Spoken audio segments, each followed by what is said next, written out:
Hi, I'm Christopher Runsman. Welcome to One Page Story Extravaganza. If you have a story idea you'd like to suggest, please put it in the chat or the comments. You can feel free to put it on the comments section in any of my social media or any of my posts at all. I do a one-page story from these ideas or ideas that are floating through my own noggin every single day, and I post them online. If you want to see the original art, it's on my Patreon. The link's down below for that and all of the other social media outlets. Joining the community, have fun, subscribe to things, put the notifications on, all that jazz. But take part, have fun, watch for your suggestion to be made into a story, inspire others maybe with your idea, or, I don't know, be inspired to make some of your own. Either way, it's a lot of fun. Hope to see you soon.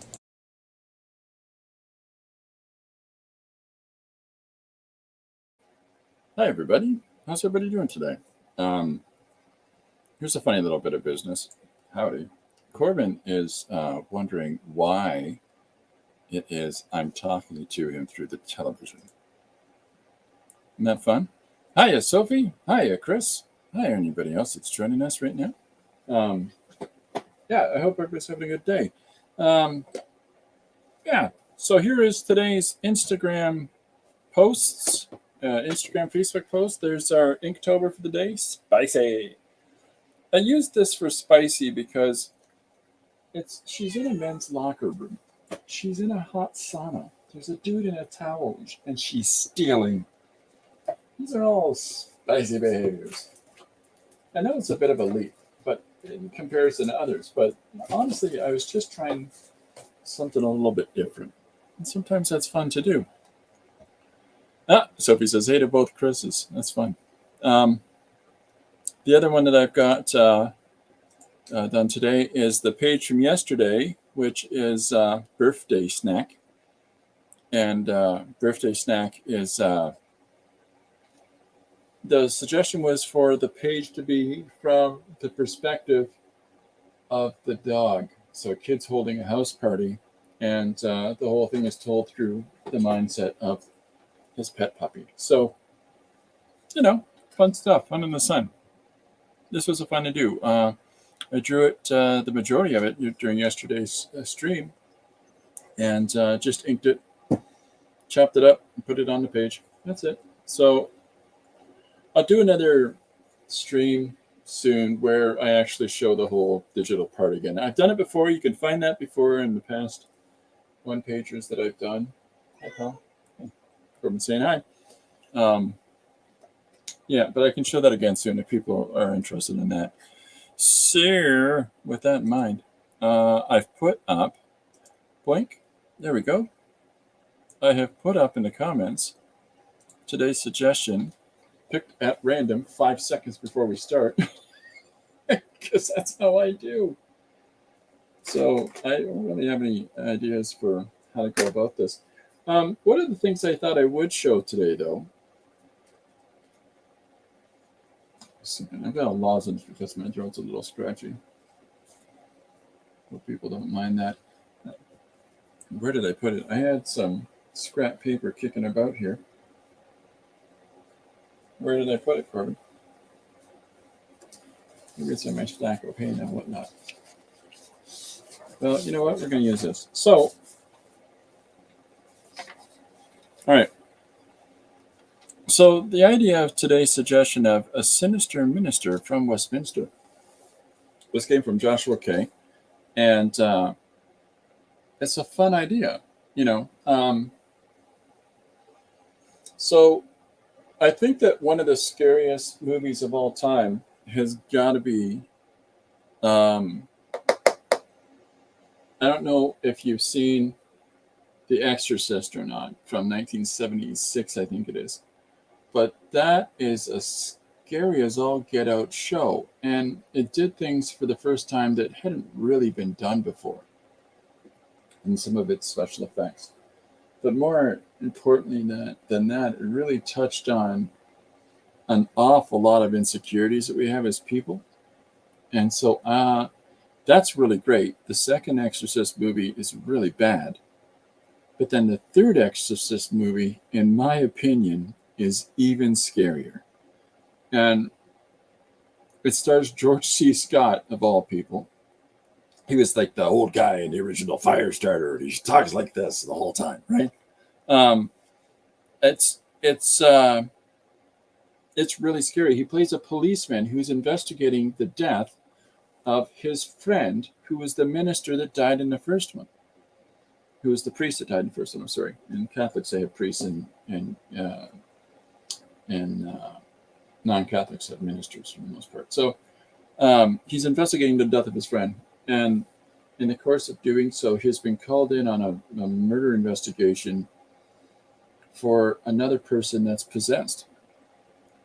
And the police officer, George C. Scott, used to be a priest. So I find it even scarier in the first one. It's the first thing with Brad Dourif in it, and Brad Dourif is a legendary, creepy, scary actor. So, Firestarter, that was a movie with Drew and George. Yeah, that's it. That's exactly right. That's Drew Barrymore and George C. Scott. So it's George C. Scott I'm talking about for Exorcist 3. And that scared the willikers out of me. So since having seen those, and they're doing all these possession movies lately in Hollywood, it's hard. You're hard pressed to have a sort of Vicar of Dibley aesthetic when you're looking at small town priests or reverends or stuff like that. So a suggestion like a sinister minister from Westminster,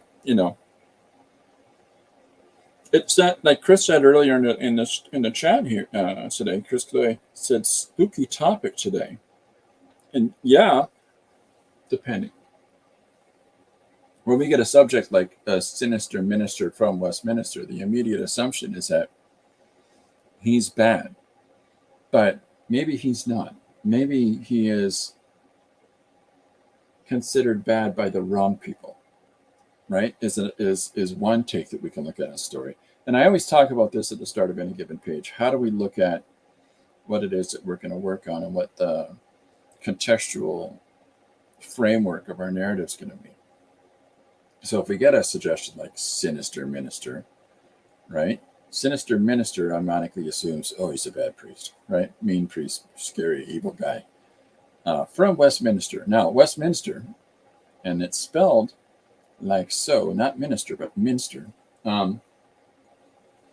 That's your cute cottage country, like your little cute British cottage aesthetic, right? In the old country, everyone goes to Oxford. That's the old assessment of Westminster you get. The assumed assessment of it. So why don't we play off of, we can do it two ways. We can either do scary minister in small town Britain, or we can do little minister in small town Britain who's assumed to be this great monster, but by the wrong people. In actuality, he's this lovely, doting, old, oh, hello, my dears, type of a guy. I kind of like that. I kind of like that idea a lot because I like turning things on their side, on the side from assumption. So what if we look at, when we're breaking down our page idea, and this is why I grabbed the blank paper. So we want to introduce him as this doting little priest, right? And just lovely little guy wearing his sweater set over his priestly collar and shirt. Little cardigan action going on. But if we have him in front of the front of the church, the pulpit and whatnot, right? And just this unassuming guy right here, it's the sinister minister from Westminster. The misnomer aspect of that is that why don't we have him as some sort of, a third take on this is that he's some sort of holy warrior. And so here he is with his book, and he's got his book wide open, and we can have him leaning back here and have running from behind the pulpit scene that we're gonna do. We can have all kinds of monsters and demons and stuff jumping towards him. In fact, maybe even make this a far more prominent image of the page. And just play on this conception and not get too caught up in this grand narrative of why is he so wicked. Maybe he's not. Maybe he's considered to be, the sinister minister from Westminster, because he's the guy that goes in and takes on the baddies. And then, you know, we can have a little wink from him at the end or something. I don't know. Well, you know, that's the fun of it all. So in all good fun, why don't we use George C. Scott? I'll just type in George. Let me see if I can figure out how words work.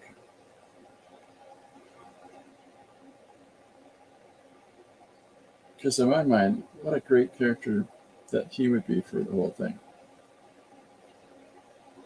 So there's our George C. Scott images, and we'll just pick one at random, and we'll work from there and just start into it. Before we get into that, though, let's get crack-a-lackin' on our page. So we've got an idea, we've got a structure for it, right?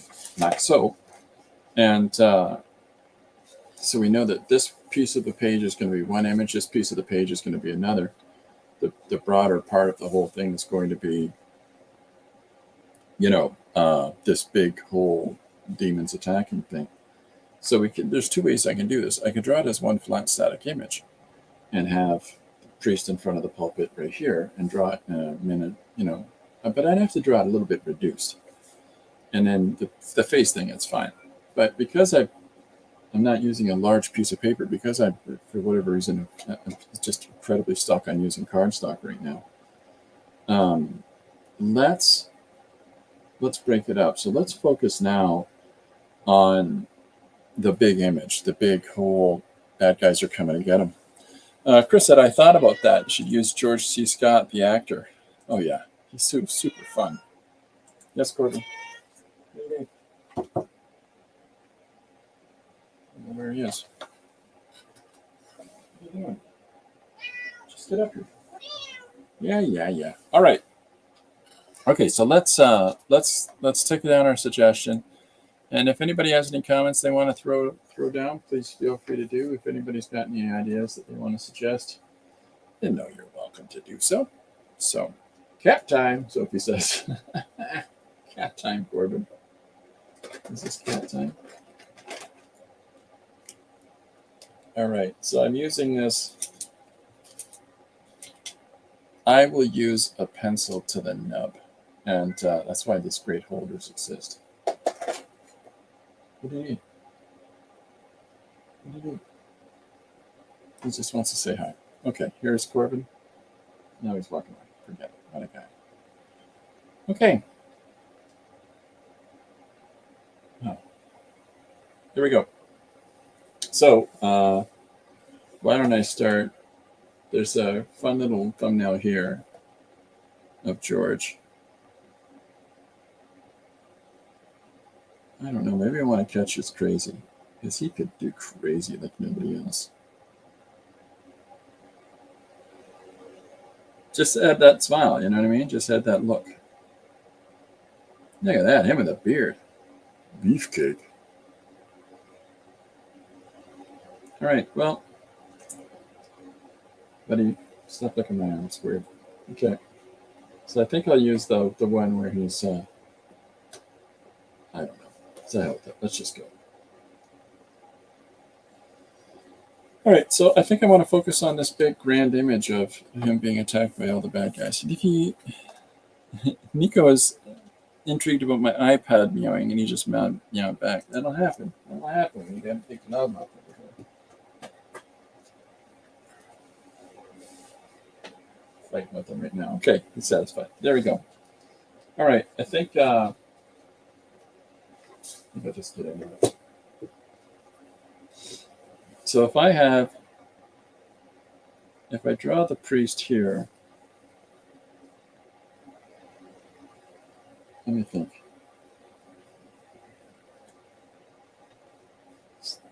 The climate Corbin. So if I'm gonna have to move his chest this way. So I'm thinking about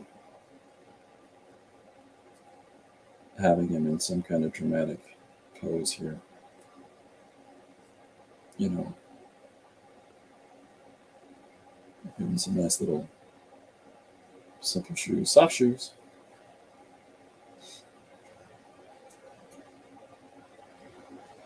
And then this flare his pants out, because that's what happens with pants like that. Am I? Yep, okay. You good? All right.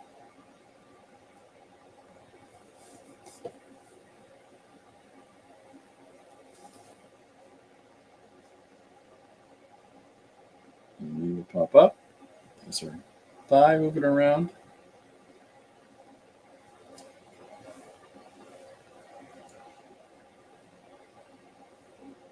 Corbin's quite helpful today. So yesterday was my anniversary. We had a nice, awesome day of hanging out together. Kind of fun. Well, it was a lot of fun. It wasn't kind of fun at all.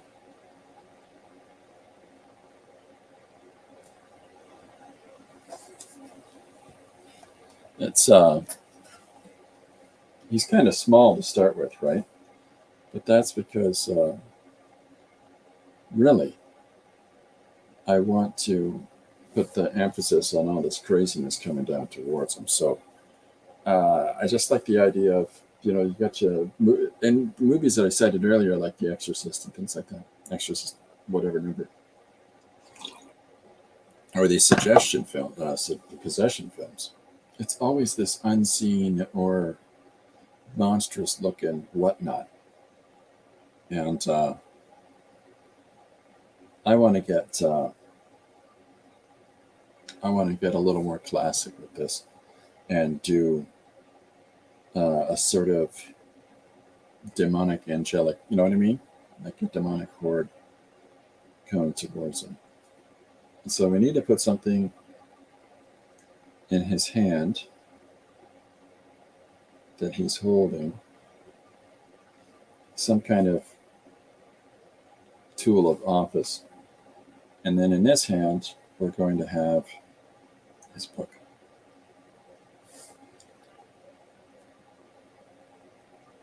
So I've got a cool book that I've picked out, a random thing. This is the front face of a building that was set to be demolished, and a photograph of that. And I'm going to use that for the pulpit when I sit down and draw the pulpit. That's kind of like my only. I just want to draw that in something. So, hey, it'll be a church pulpit. Was my decision 2 seconds before we started.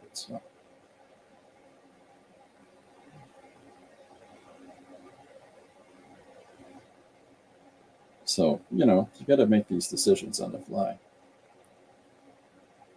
Let me think. This book, yeah. So we'll open the book like this.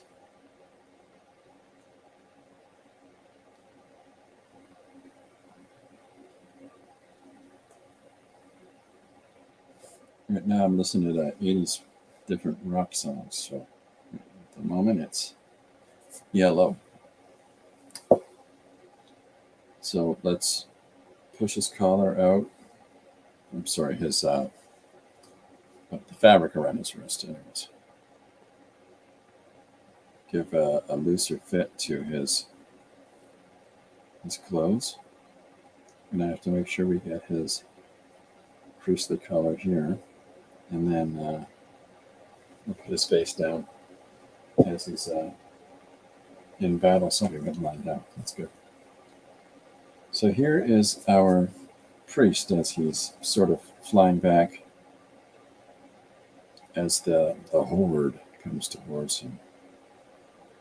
I've got him a little bit overly muscled in my opinion, so I'm going to tone that down on his leg here. I've been having a different time of late where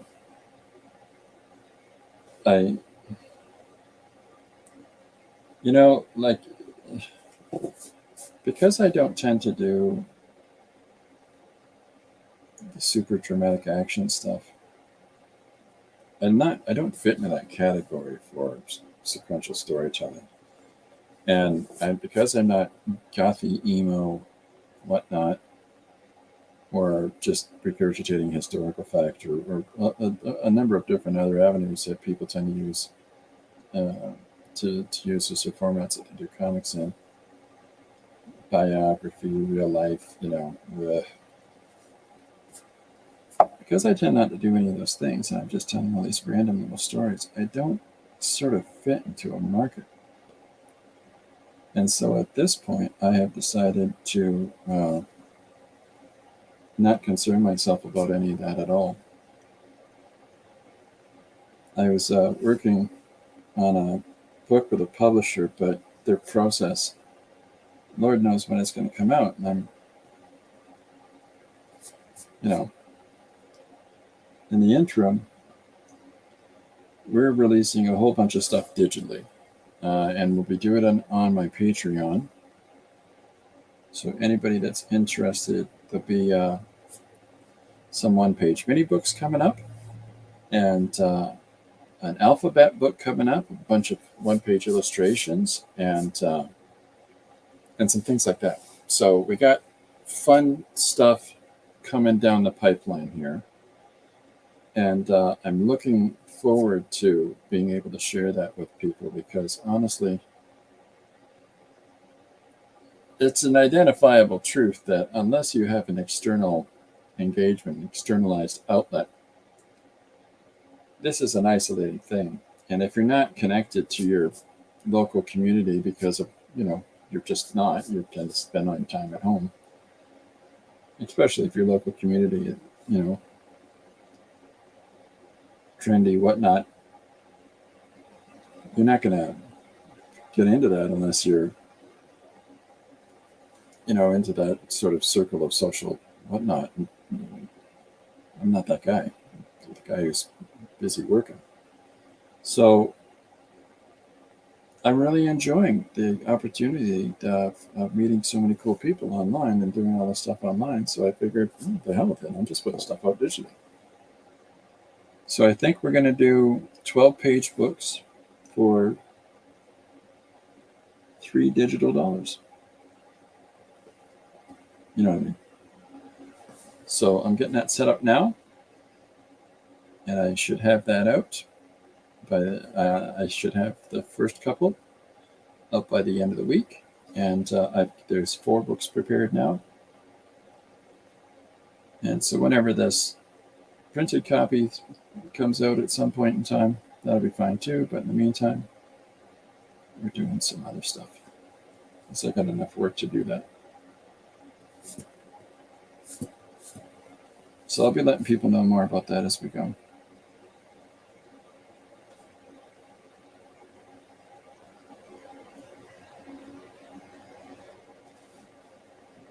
The alphabet book is a book that I did. There's a bunch of, I did 3 books, actually. It took me 3 issues to complete the entire alphabet. And what it is every page starts with a letter. That's the whole conceit to that one. Chris says, congratulations. Hey, thanks. The trick is going to be, putting this congratulations for the anniversary. Thank you. The trick with the books is going to be putting it on in such a way as it can be available to everybody, I think. So again, I have a lot to do, which is why it's going to take to the end of the week. Corbin, it's not happening. Hey, what's happening?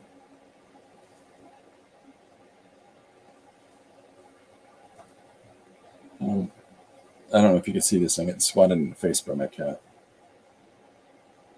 Hey, I need all the attention.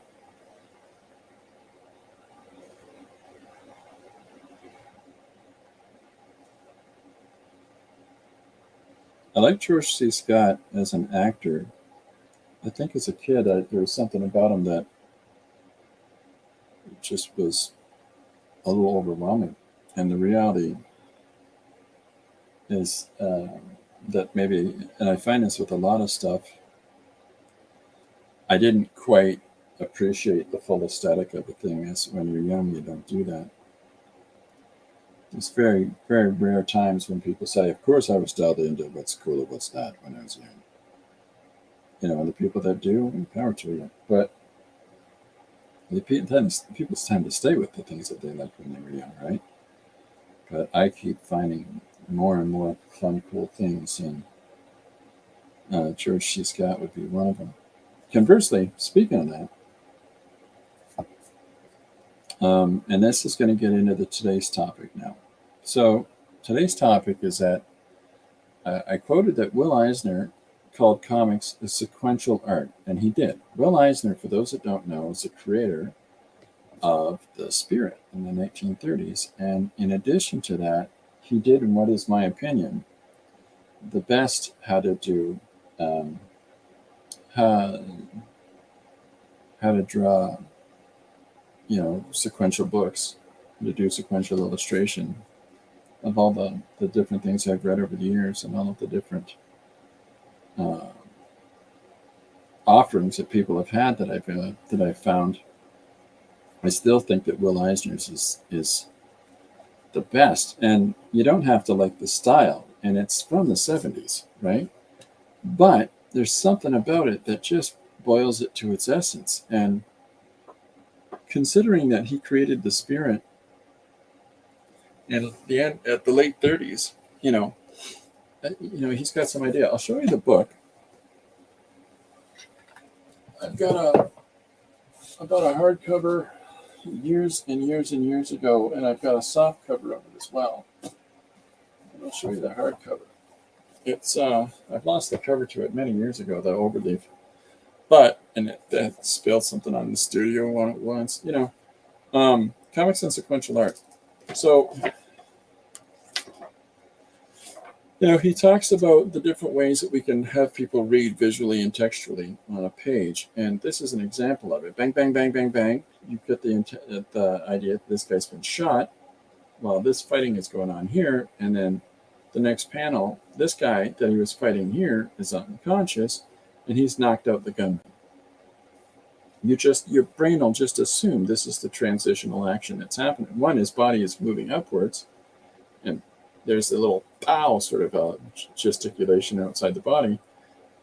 The shooting part has stopped, and this guy, whose hat we see here, and here he is as an angel, and the reason that he's appeared as an angel is that he hit the pavement down here. This kind of a use of storytelling, this so much information being told in so little space with so few words, and honestly, without having this text imposed, all the words are right here. So with something like that, it teaches us a whole new level of visual sophistication in how we can use language, how we can use types of fonts, to emulate the concept of a story. Or, here's, I came to your house as a friend and you murdered me. And it looks like blood, right? How different imagery interpreted in different ways tells us different things. How it has cultural impact. There's been so many of these books that have been done for years and years and years ever since this, that I think they overcomplicate the whole situation and lose the elegant simplicity of how Will Eisner just put it so straightforward by example. Here we talk about a basic symbol of language. Guy leaning on hand. Well, guy leaning on hand while being lectured by this lady is one thing. Guy leaning on hands, he sleeps, and a monster is about to get him. Judge who's leaning on his hand is satisfied with the person in the court. Here's a person leaning on their hand, sorrowful over their loved one in the hospital. It's all the same pose. But anyways, this level of interesting ideas of how we can express stuff. Now it's dated. I mean, it is dated. His depictions of other cultures are rooted in the 1930s. And unfortunately, there's not a lot of sensitivity there. So if you can get past that part, what he's telling you about trying different things, like putting a postcard in here to introduce this person has gone to the Orient, or here's another postcard that talks about this robbing of this museum, or here's another, this is a postcard about crossing a desert.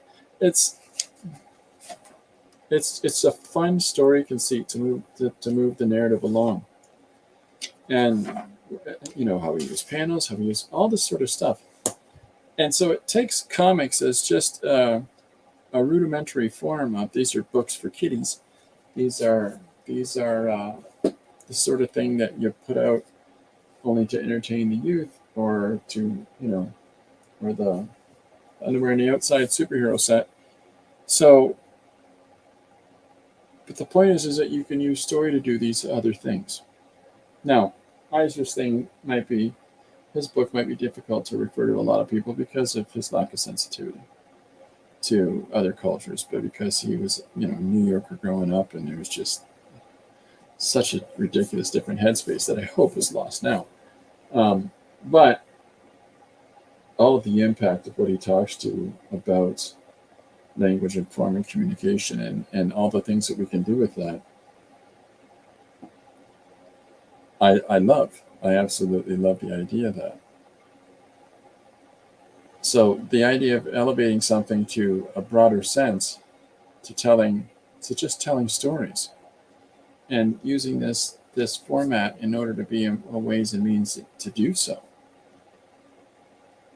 to me is just it's wonderfully compelling.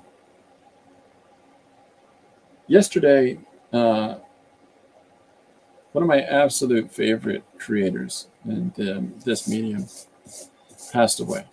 He died at 70, and he left a eulogy that Chris says, the world's different now. People get offended by details. They cannot get that the world was different before. There's nothing we can do about that with those people either. There just isn't. Little Nemo's Adventures in Slumberland are absolutely genius representations of beautiful visual storytelling. But one of the principal characters, Pip, is clearly a pastiche of the Uncle Tom type character of, let me show you how things are the mystical servant, the mystical, the cleaning lady that has all the answers, the golf caddy that knows secrets, wink and a nod of how the whole world works, and let's improve your golf game. That motif. And yet he's a troublemaker. Yeah, well. So if you can't get past that, you can't enjoy this absolute splendor of what those newspaper pages were. And that's really unfortunate. But if you can do that, if you can look through those things, there's a splendor, there's an absolute wealth of work to experience. Keith Giffen, the creator that I mentioned, has passed away tomorrow. Keith Giffen this is my favorite book. Okay, it's called The Legion of Superheroes. It's the period of time over this course of this book is 5 years later. And it's called that because I'm going to try not to flash the camera too much, but it's a dark section, so brace yourself. So the book starts here. Now, there was a preceding series of this that went on for years, and it was really popular. The main writer, Paul Levitz, left to become the publisher of the company and left it in the hands of his co-plotter and artist, Keith Giffen. And Keith Giffen called in some writers. He pushed time forward 5 years in the book. And because of the outcome of the big action that was at the end of the Paul Levitz run, the universe is in a state of disarray. This takes place 1,000 years in the future. And so it's about the instability of the universe. And suddenly the book goes from being your typical superhero book, and it elevates into this journey of exploration in the lives of all of these characters as they've matured into adulthood and have all survived whatever transpired over 5 years. And Giffen's work is a real sort of it's incredibly competent storytelling, but at the same time, it's highly abstract, where you've got panels like this. He's going into the shower, or he's getting up from the bed, I think it is, and here's his wife, pregnant wife, making coffee in the morning, and he's taking a chemical shower. Anyhow. And then it goes over into, him remembering about something he experienced. But the way that the art works in here is all about serviceable storytelling. And as a plotter and a writer and a creator, it's so dense. I mean, this is so dense. He breaks into commercials. He does all kinds of things during the course of this. his run culminates with the destruction of the Earth after like almost 40 issues. It culminates with the Earth getting blown up, and it's blown up because of abuses, environmental abuses that we're putting it through in this century that finally set off and caused worldwide calamity. And so there's all kinds of little subtext and all kinds of little messages in there about, you know, how we care for the world and how we take care of things. And such, not just an incredible artist, but an incredible writer and plotter. And, you know, that's somebody that I'm going to miss. But there's a person who, in his exploration into the different titles of your standard Western fare, he's exploring so much more. And, you know, just good fun, the body of work that he did, but I'm going to miss him. So, but that's exactly what I'm talking about, is that we can take this medium and make it so much more of it. Just see what he's doing. So that's kind of what I want to do. That's sort of where my headspace is on wait a bit. Is finding that, discovering that, and seeing what I can do with storytelling, what I can do with utilizing this approach to story where I incorporate the visual and textual elements together. So I would highly promote to anybody that might be watching the stream to utilize this, explore this, even if it's just, if you start with single static images with text on a page, explore the idea of telling story utilizing this combination of parts, the visual and the textual together, realizing that utilizing those two things together may well afford you all kinds of potential avenues to explore ideas that you might not have had before. I am quite honestly tired of the Western conventions of the superhero set, the Western manga, or the gothy emo whatnot book. And definitely I'm tired of the whole anecdotal spice of life whatnot as a full volume, because I just find it to go on and on. And I'm more interested in living than reading about lives. That's just where my head goes. But there's so many chances and so many ways that we can, even though that I'm tired of those sort of story approaches, I want to just have things be open-ended and fun and explore crazy sci-fi type ideas or metaphysical ideas or brief anecdotal thoughts on things. Stop, look at my arm. I think that all of those have their own merit for people that do enjoy them. I myself want to try something that not get pegged into one thing. You know what I mean? I want to keep trying to open up new ideas and to try new stuff. Like, I'm trying to make this somewhat action-oriented, the page today, as opposed to the expectation that it's going to be something like The Exorcist. So that's the sort of stuff that I want to encourage in others, is to try that, to explore that, and see if that there's stuff that they may themselves want to try.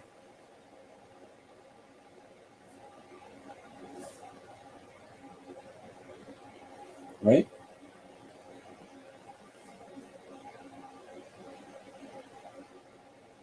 Corbin wants to sit on me. That's the big conflict that's going on in my studio right now.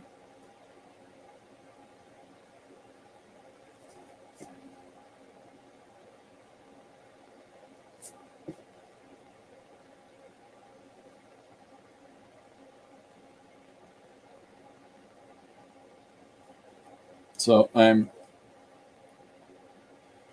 a little more than I normally do figuring out structure as I go.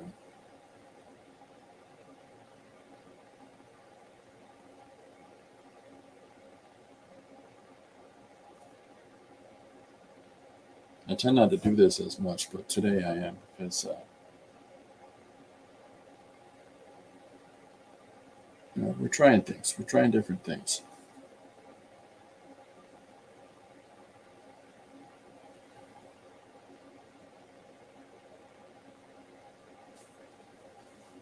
Look at how, this is my assistant right here. Just sits there. What are you doing? Just looking, keeping an eye on things.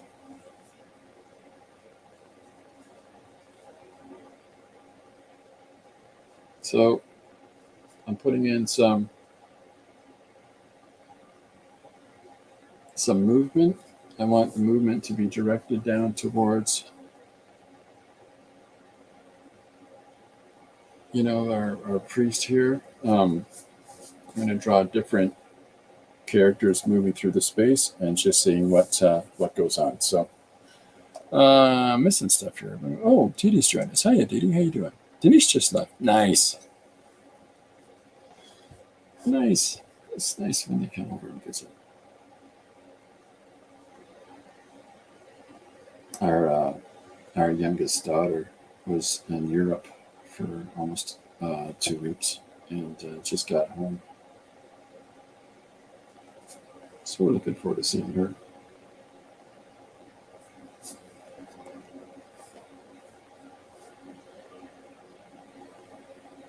So I'm thinking about, as I'm drawing this, I'm thinking about form, right? Thinking about how parts go together.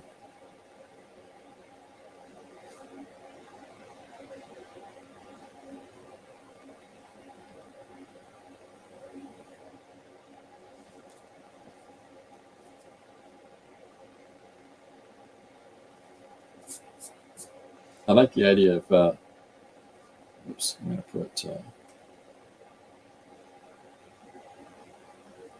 this piece of office in here.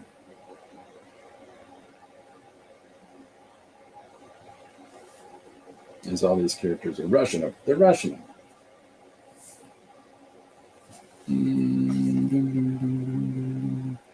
We got the video chat with Cameron in London, UK. Oh, that's fantastic.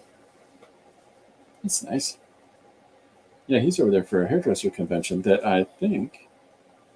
Oh, no. A friend of mine, she went to a hairdresser's convention in Spain, I believe. But looked like they were having a ball. So, hairdressers, man, they get crazy. It's an interesting image to see a whole gymnasium full of people chopping hair. All chopping hair, Corbin. Right? Hair choppers. All right.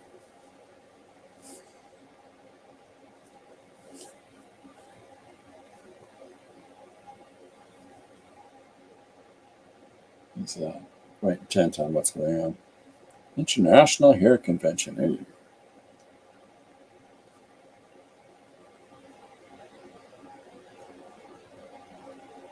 So what I'm debating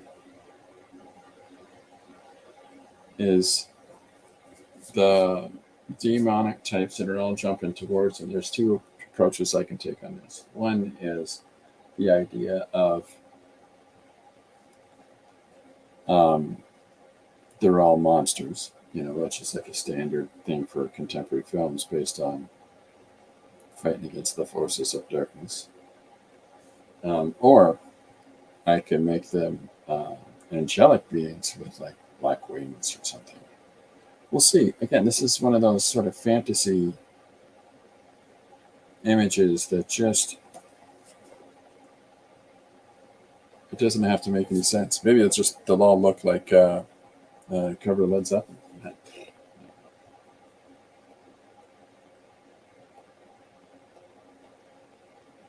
And I haven't figured out their outfits yet, which is why I'm just drawing them in as forms. So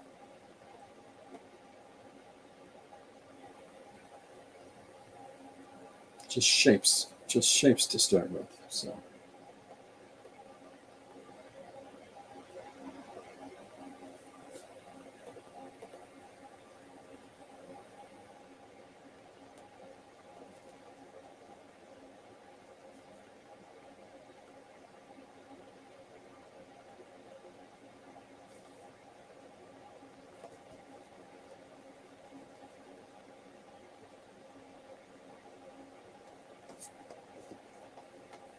So here's another one.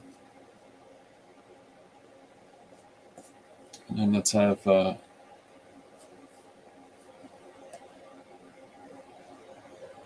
another guy jumping in here. So the idea with today's story, it's the sinister minister from Westminster. And rather than doing it as he's a wicked and nasty character, we're doing it as, oh, he's hardcore trouble because he's the one that takes on all of the scary monster types and the possessions and all those things. So he's sinister, you know, because he's involved in the sinister world. The sinister minister. It's all about pronunciation. There's sinister minister. You think he's bad, but it's the sinister minister makes it sound like he deals with the sinister. It's my idea anyhow. So I don't know. I'm playing with the notion anyhow.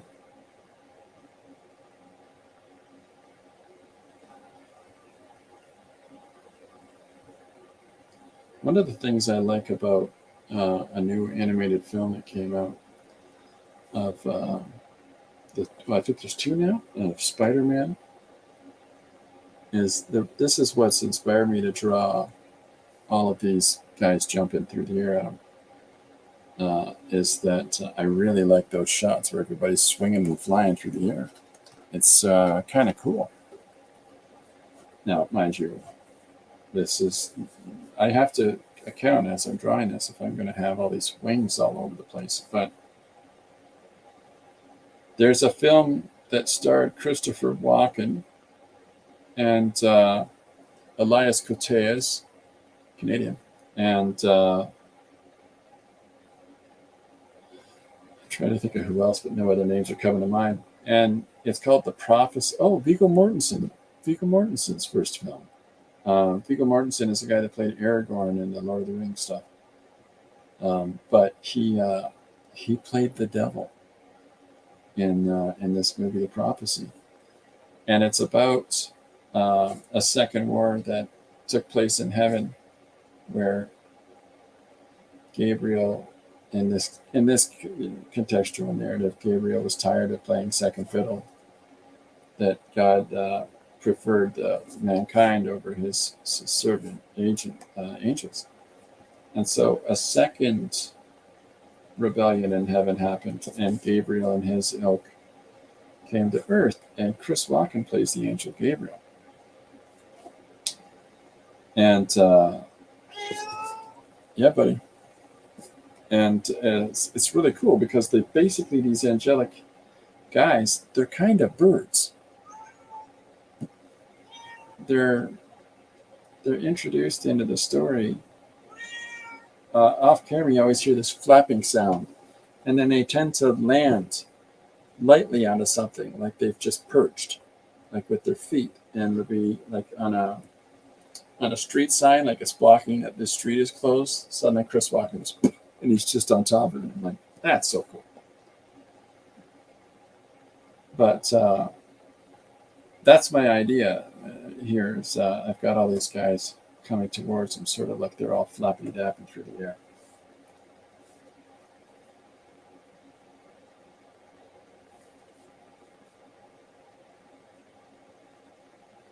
I don't know who I'm going to have crossing here.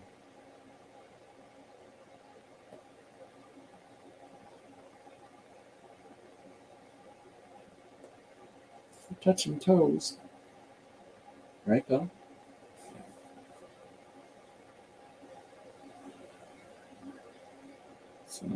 So I'm thinking about where that leg comes out.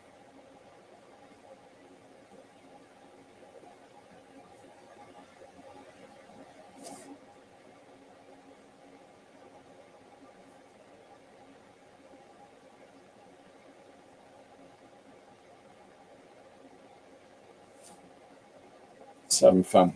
It's having a little bit of fun. So the idea here is that this is all the horses of, darkness that are all coming against him, and here he is. And so because the larger images that I'm going to draw that are going to overset these, he's going to be looking like George C. Scott. I give him that sort of crazy big eyes. crazy smile, large nose. Come on, let's go. Just silly good fun.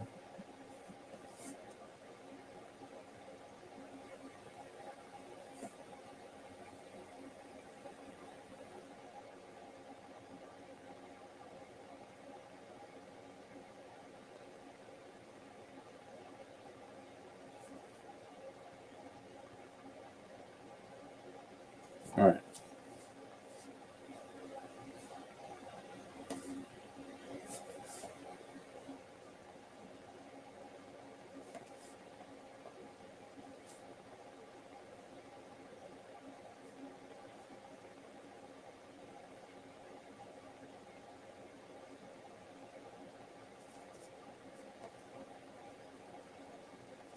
So when I'm talking about guys like Will Eisner's perspective on elevating the form, or Giffen's level of making story more sophisticated for what would tend to be known as standard fare, it's it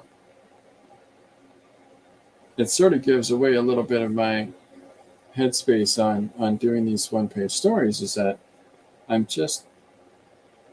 keen to investigate story in general and to see if I can try things in different ways and to see if I can, make different outcomes that might come from a suggested idea.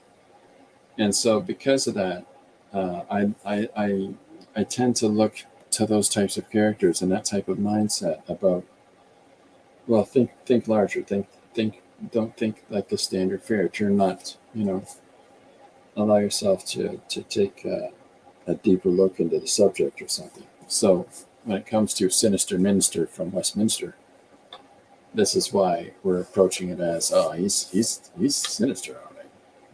He's in the mix with all the bad stuff. So, as in, he's not bad. He's just taking it on. So that to me, that's fun. I mean, that's the stuff that I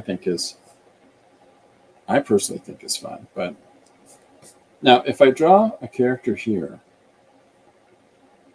and I'm going to do the wings, right? Reality is that I have to just draw the wings, right, Corbin? So I think that is going to inform me about the space that I'm able to utilize in this regard. So if I have one wing here, so I'm thinking that the wings are coming out of the central part of the back near the blades, right? So if I'm going to foreshorten this one, I haven't drawn stuff like this for some time, so I'm having fun. So this would be and then we'll push yeah.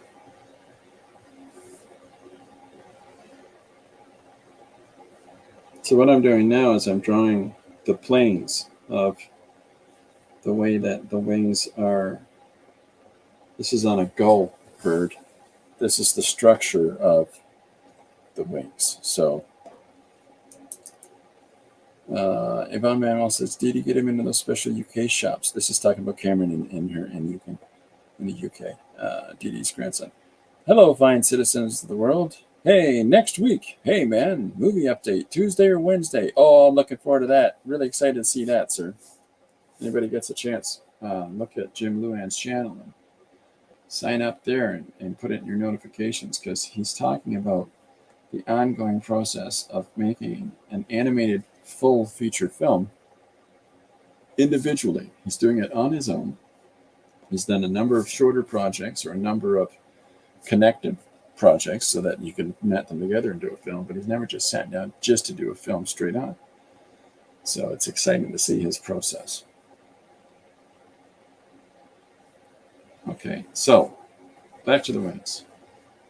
But please give him a look. I think that I'll take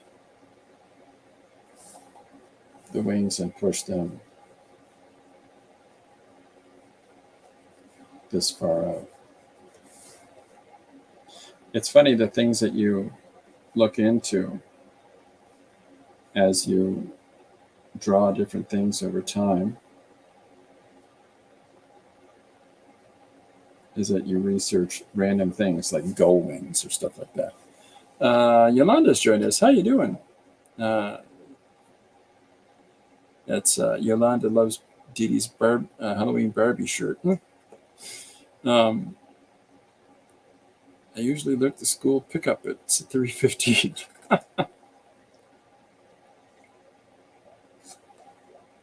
Well, it's fun. I appreciate you hanging out with us. This is good stuff. And if there's ever any questions, or if there's ever any things that people want to know, what are you doing? Why'd you do that?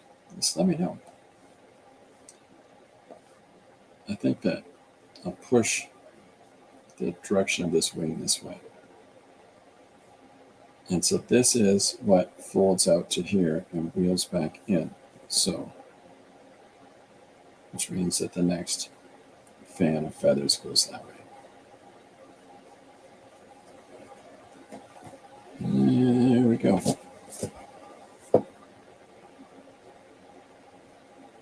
Let's go that way, and then there's another. Of course, the tail feathers are all coming out of the bottom here. So, we'll draw this in there.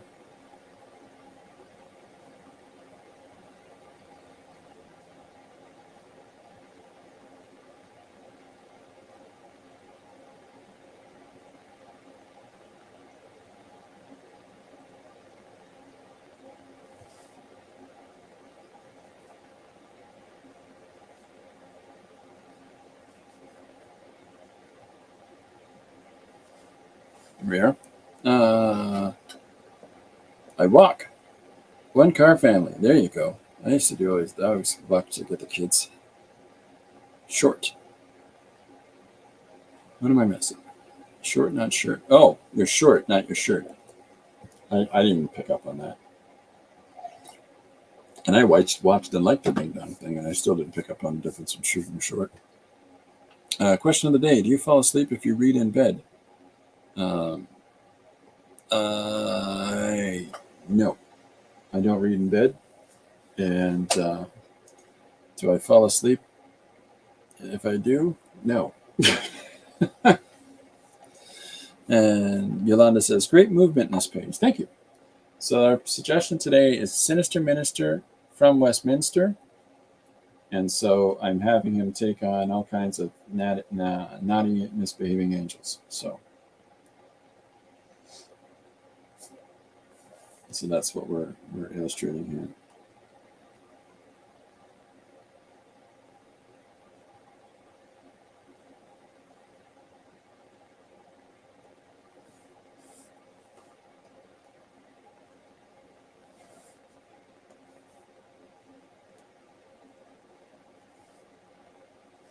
And so I'm just roughing in their form in order to figure out the spatial allotments that I need here.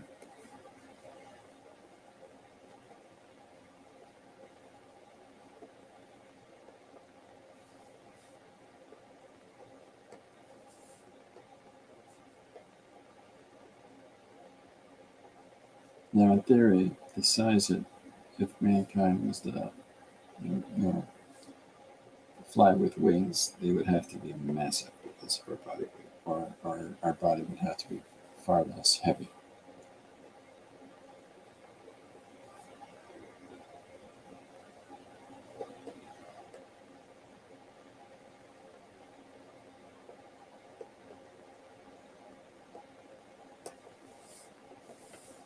They're going to leave space here for a sec. Let's have him come right up in between his wings.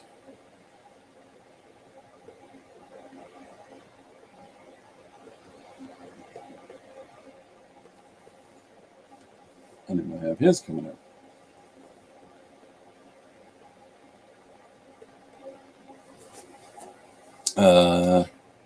Let's see, we got Question of the day: do you fall asleep if you read in bed? Yolanda says, I listen to YouTube in bed lately, and I do fall asleep. I should try to read more. I read in bed almost every night, says Dee Dee. It's my reading time. Hubs and I read in the evening, and I don't fall asleep. Yvonne says, no way, reading's a relaxing time. Never watch TV, just cancel cable. Hey, oh my goodness. Yeah, we don't have cable either, but we do have some of the like the Netflix. We have that, but we don't have cable. 100% fall asleep if I read in bed, although I rarely fall asleep reading while driving. Rarely. He said rarely.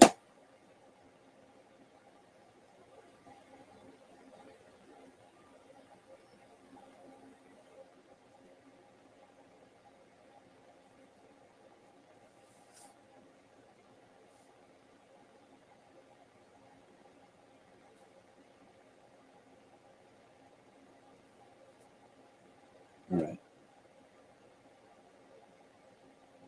I fall asleep when I'm reading in the car all the time. Anyways,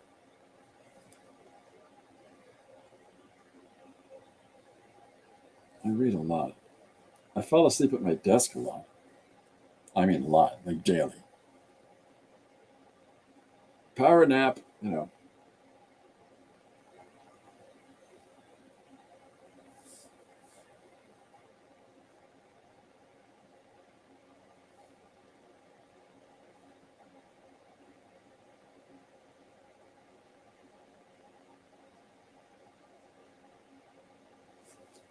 Let me see, what am I missing?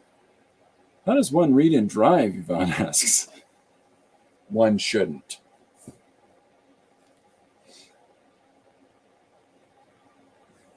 Jim's a bad influence.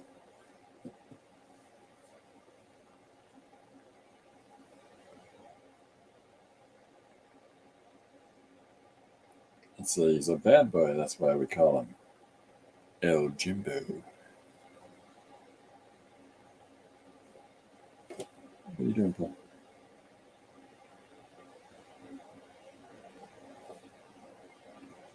I don't know if you can see Corbin or not, but he's deciding that this is the time where I think I'd like to crawl across the desk while Dad is working and sit in his lap.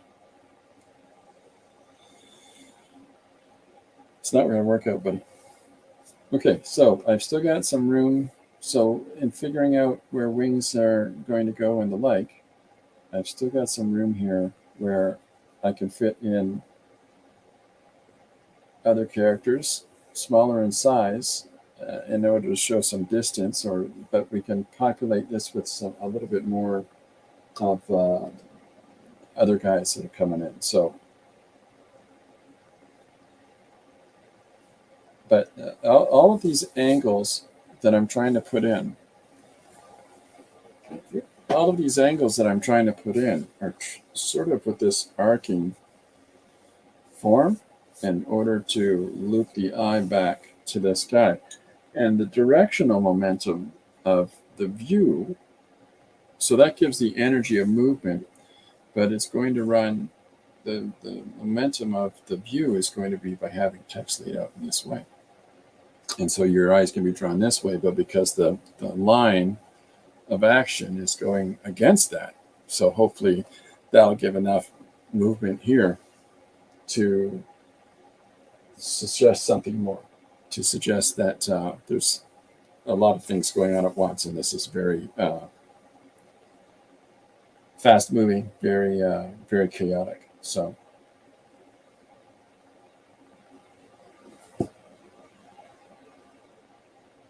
I'm just drawing more characters in with this basic set of forms. Nobody's wearing shoes, that's why you see the little shapes in the toes, because your big toe will move in its a different direction to the rest of your toes. Your rest of your toes tend to fan and move together, but your big toe can always point in opposite ways. So.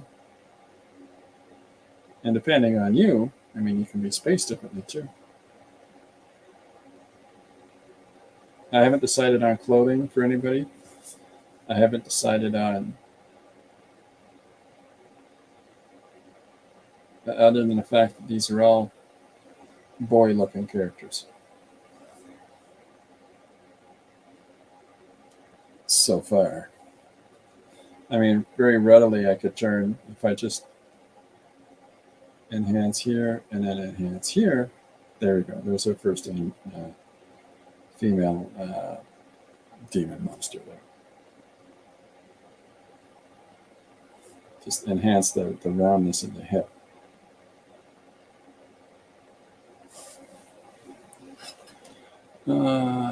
Yvonne asks, how does one read and drive? Am I coloring today? I think that I'm just going to try to get this larger composition, these compositions worked out, but I might come back in a little bit because Lori is like, I'll do the regular stream, but I might come back again, like half an hour later or so, because Lori is grabbing dinner tonight with a friend. So it's, the time that we usually spend grabbing a bite to eat together. She's going to be out, so maybe I'll do that. Maybe I'll come back in and I'll show you next stages and stuff. How's that? Unless people are like, dude, we've had enough of you. Seriously. Go do something else already.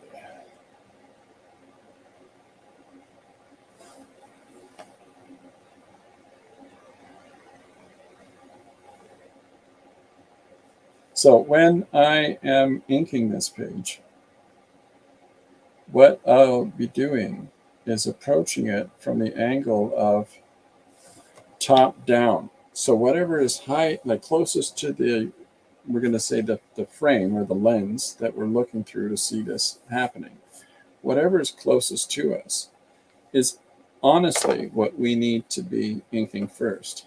And working at it from that perspective lets us make sure to overlap subsequent layers so that characters, you get a sense of depth better this way because we've got proper layering going on like that. I've just decided to open his wings up just to push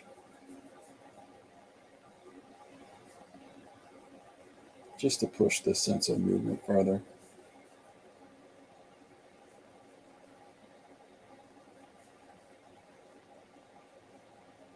Because by fanning out these wings down here gives this sort of, again, this rounding sweep.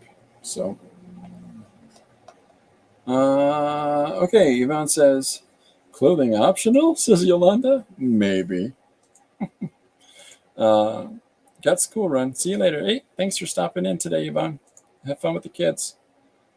Yeah, I don't know, clothing optional.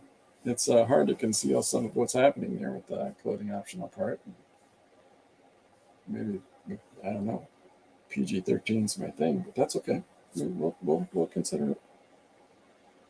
So I'm going to round this up here again. About that sweep of movement. But I've left this free because I put yet another person in there. So the idea is that this host is all coming towards him. And so the symbolic aspect of wings says, in our head, in Western society, it tends to say angels, good guys. But I'm going to do all of their wings as black and dark. And hopefully that's going to intimate that no, these are bad guys. So we'll see. But I'm just trying to think of how I can do this next one.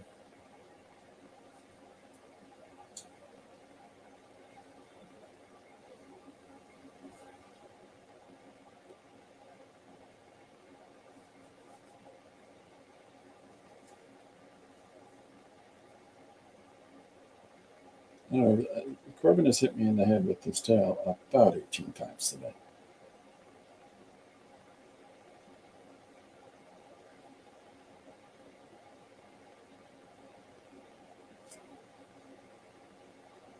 So this is again part of what I was talking about, overlapping just that little hits of complexity by having his hand overlap this other guy's. Ideally is saying that this guy's closer. Also, he's going to be a little bit bigger.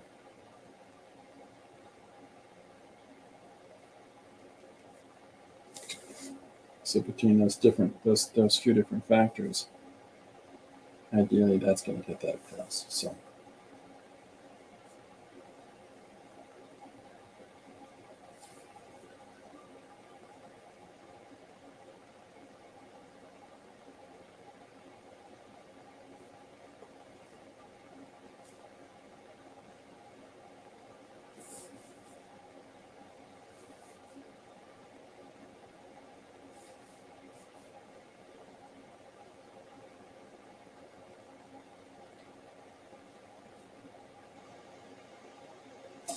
am I missing stuff?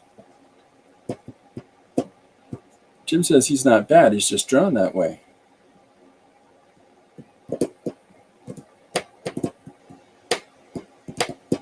Am I missing? Jessica Rabbit. Oh, yeah, it's a Jessica Rabbit reference. Oh, that's great.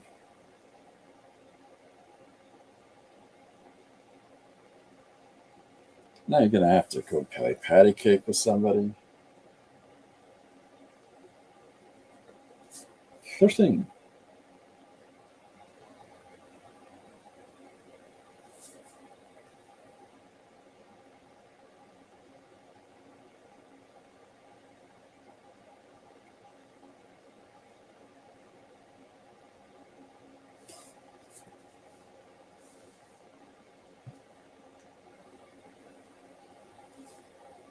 Yeah, I think I want to move that up higher.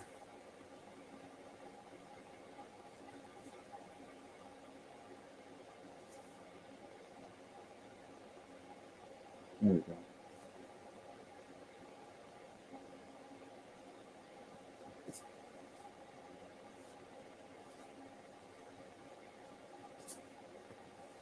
So ideally, this makes it clear that he's in front of this guy.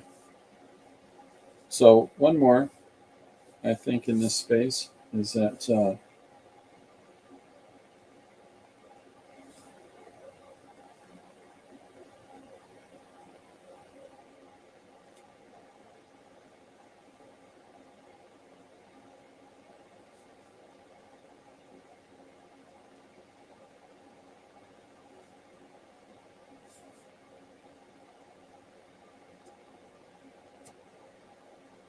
give these guys hair too. We'll get into that business as we go. I just want to get the whole composition laid out before I get into the finishes. And you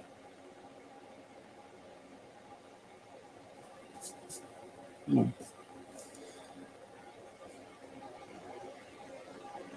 here we go. There's okay. So I think I can put one more.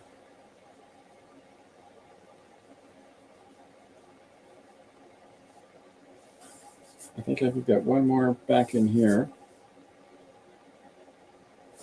framed in between here, and then at least one up here.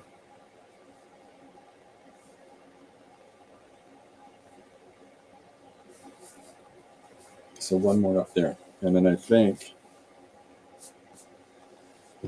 I don't know, I'm debating. Maybe one more after that in the foreground. And then that's, because I don't want anybody too close to him, right? I still want to consider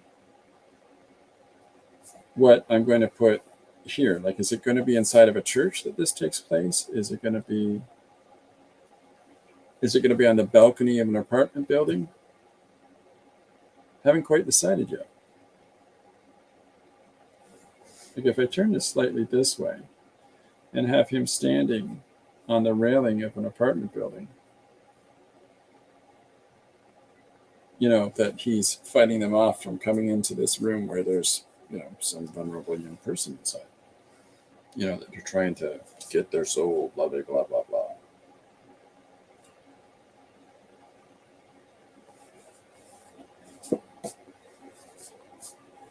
So we'll see. I'll figure it out. Yolanda says in a graveyard, maybe. That's another great idea. Yeah, I like that. That could be fun too. That makes it very dark. Ooh, dark and spooky. Sophie says, old large block concrete buildings. There we go. That's another fun idea I like as well. See if let's grab our rough paper again. So, okay, a couple of things. If we've got the big form, angels coming forward, right? Coming to get you. Okay. And we've got our priest. What is he doing? He's got his book up. I got a book. And he's leaning back, and yet his one leg is raised high. And then he uses cross. So a couple things that can be done is if I look at the face of an apartment building, like a balcony, right? And he's out, or a fire escape. And, here he is propped up against that with his body in here, right? And then, because that makes for an interesting composition. And then the remains of the building fit in here like so. And that adds to the sort of crazy dramatic pivot of the camera. That's a fun one. Okay. So then we put windows here for the bedroom, windows for the next apartment down below, yada, yada, yada. Priest on the this guy's book held up in front. Leg up, other leg over the front. You ain't playing. Anyways, so there's one. So that's one idea, right? Let's put a big old one there. And another idea is that, and I'm going to tilt this angle again just to push even farther. So the angle's this, okay, that I'm initially exploring. This is the angle. Okay? If I hold it flat, there it is there. Now, if I have some gravestones here, the thing is that the narrative sort of says, why is he fighting him at the side of a building? Well, the association would be maybe he's protecting people in the building. Why is he fighting him in a graveyard? What are they after in a graveyard? What is it? What's the compelling motivator to make him want to fight with him in a graveyard?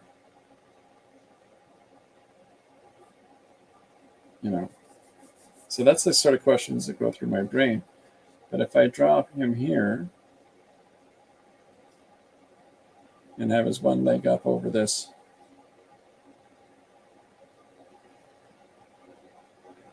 he's got his cross here, his book there.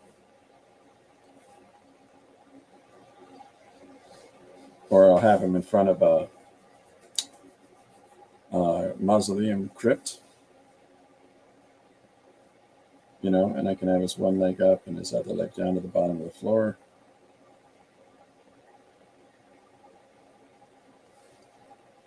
And then put some gravestones in the foreground just to populate the image. So there's just different approaches, right? Let's see, where have I messed up? Sorry, I've been watching and not talking. Hey, you're always welcome. Do things in your own way.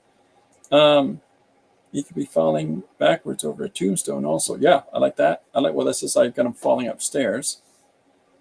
And Jim says, is there ever been a study to check people's stress levels of blood pressure while they're creating art? I wonder if it goes down. I bet you there is. Maybe there's a small child hiding behind the tombstone he's protecting. See, I like that. That's a lot of fun. I'm going to think about that one for a second, Yolanda. That's great. A church very far back in the distance. Yeah, that's where you've got the gravestones here like this. You could put an old gnarled tree up in here just to continue this momentum of line, right? And then over here in the background, you could put,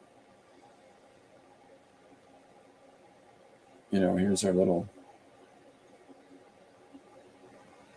church in the background there, just a nice little silhouette of it, right? It pushes that dramatic tension in that. And then, of course, the the similar action of having him on this railing on the balcony would be to have, other buildings interspersed about. So this is just an angelic horde flying between all of these buildings to come and attack right here, specifically at this place, which roots it in a more contemporary urban environment. Both have their merits. This has a sense of combativeness, and this has a sense of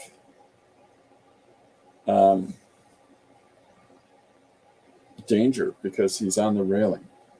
I mean, there's a sense of danger here too, but the precariousness of that is kind of really alluring to me. Love it. Yeah.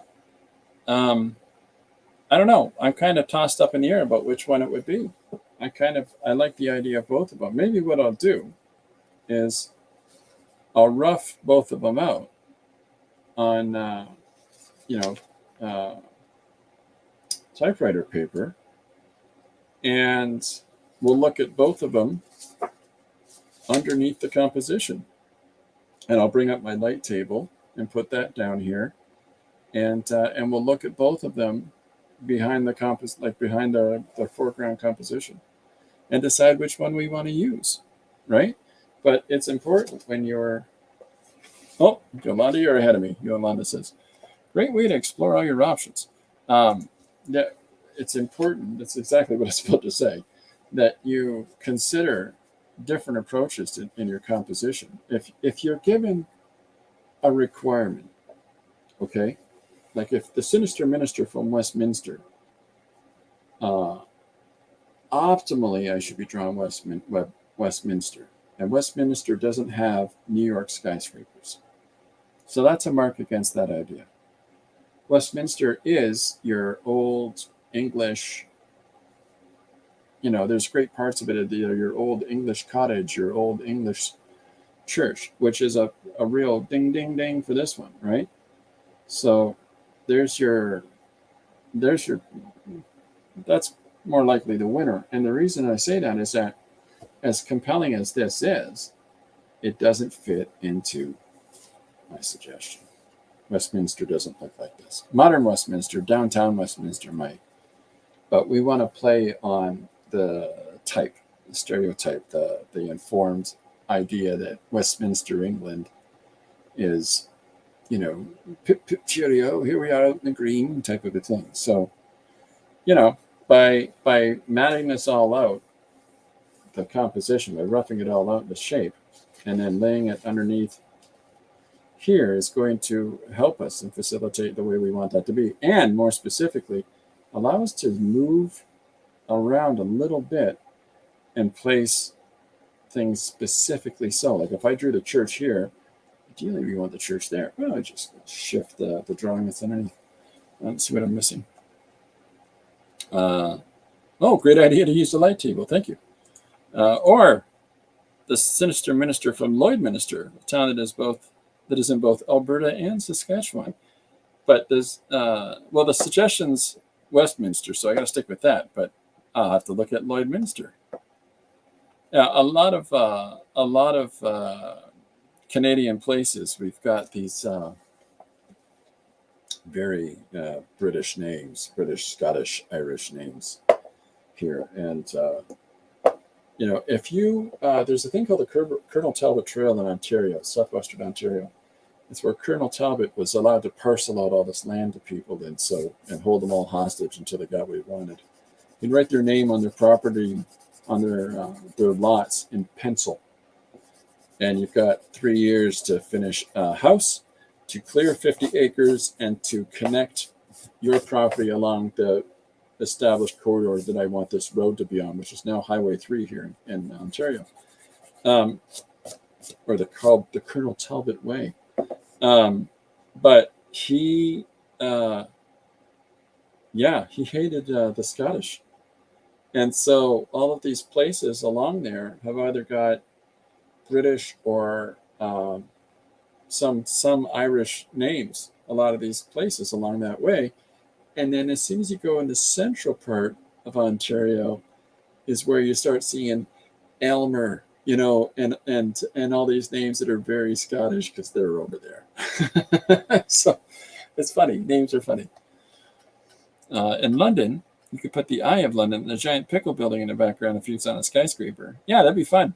That'd be fun. I like that idea too. There's a part of me that I figured I have to go with the churchyard composition, and fantastic suggestions, and thank you for those for this piece. But in the old memory bank, I'm putting that away, this composition away in my head for something else, because why wouldn't I? So the idea of this is going to be, here's our major part of the page, okay, and how that takes place across the central part of the sequential page. But in this piece of the page over here, you're going to see this composition of our doting, pleasant little minister. And I don't know if you can see this well enough, but here he is standing in front of I think it's called the sepulchre, the front of the church here with the raised dais and where he does the consecrated host and all that stuff. And then a little tableau type screen of stained glass and ornate wood that is going to work quite well as a framing structure for this to float panel free. And then this will lay out over top of this part of the composition. And then I think what I'd like to do is in this part of the full page of the full, page in its composition, is to have another image right here of basically my George C. Scott influenced priest character in the foreground. And I may well have him go, "Come on, let's go," type of a pose. Because I like that about George C. Scott. If you watch Dr. Strangelove, or How I Learned to Stop Worrying and Love a Bomb by Stanley Kubrick, there's a part where everything turns to chaos at the end before nuclear apocalypse, and he's ready to wrestle. And for whatever reason, George C. Scott's got his arms out at either side, and he's like, "Yeah, all right, let's go." He's ready to wrestle with the Russian ambassador that's in the bunker. It just cracks me up. That movie was, I don't know if you've seen this film that I'm talking about, but it ends with all these people fighting and great disagreements. And all kinds of emotions anyways. But it was supposed to end in a pie fight. Stanley Kubrick originally was going to have that movie end in a pie fight. And George C. Scott, by the way, was not told that it was in any way comedic. And so he played his character as over-the-top, extremely realistic and really angry all the time. "Mr. President, you're not listening." So good. Anyhow. Maybe the churchyard is too expected, says Yolanda. Maybe. So maybe, and Sophie says, "I think people like familiarity, so expected can be good." We're going into overtime today. Well, we're wrapping it up in a few minutes, but we'll come back. So I think that the churchyard may be, see, here's the thing. A churchyard's timeless for the most part. You just expect it to take place after 1700, okay? But if I have Tudor houses, or if I have, English, thatch roof houses, or English properties built even up to the Victorian era, identifiably littered throughout the composition, that takes it out into small town. Anyway, it's a lot to think about. That's a lot to think about. And think about it we will. I don't know if I've ever seen that movie. Dr. Strangelove. Absolutely genius. It's in black and white, and it stars Peter Sellers as numerous characters in it. but it's about a general in the American Air Force decides all this, what is it called? Whose gun is it? Chekhov's gun. The Chekhov's gun aspect of the American military-industrial complex is incredibly frustrating. And this is set in the 1960s. So the idea that we've got all these nuclear deterrents and that, they're having this tete-a-tete with the communists across the globe, it's about time somebody stepped over the line. And so this general has decided he's going to launch a surprise attack on Russia.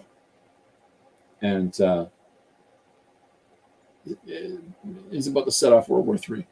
And it's a film that examines the ludicrousness of bureaucracy and the ludicrousness of politics in something so terrible and terrifying as nuclear Armageddon. So it's a fantastic Stanley Kubrick vehicle.